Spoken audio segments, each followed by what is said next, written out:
যারা নাস্তিকতাকে গ্রহণ করেছে,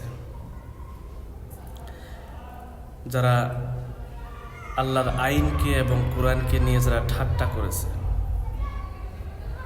কোরআনকে নিয়ে এবং আল্লাহর আইনকে নিয়ে যারা হাসি ঠাট্টার পাত্র বানিয়েছে, তাদের সম্পর্কে আল্লাহ রাব্বুল আলামিন কিয়ামতের দিন বলবেন, ওয়াকিলা আল-ইয়াওমা নানসাকুম কামা নাসিতুম লিকাআ ইয়াউমিকুম হাযা ওয়া মাওয়াকুমুন নার ওয়া মা লাকুম মিনান নাসিরিন।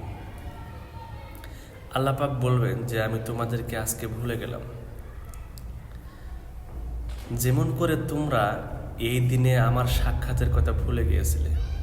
কামা নাসিতুম লিকাআ ইয়াউমিকুম হাযা ওয়া মাওয়াকুমুন নার, তাদের জায়গা হবে জাহান্নাম। ওয়া মা লাকুম মিনান নাসিরিন, তাদেরকে কেউ সাহায্য করার মতো থাকবে না, কারণ তারা আল্লাহকে মানেনি, তারা আল্লাহকে মানেনি, নাস্তিকতাকে তারা আশ্রয় দিয়েছে, আল্লাহর আইনকে মানেনি।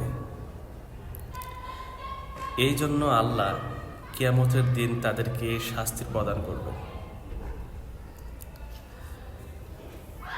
আল্লাহ তাআলা আমাদের সবাইকে বেশি বেশি কোরআনের আইন অনুযায়ী এবং কোরআনের হারামকে হারামভাবে মেনে, হালালকে হালালভাবে মেনে চলার জন্য তৌফিক দান করুন।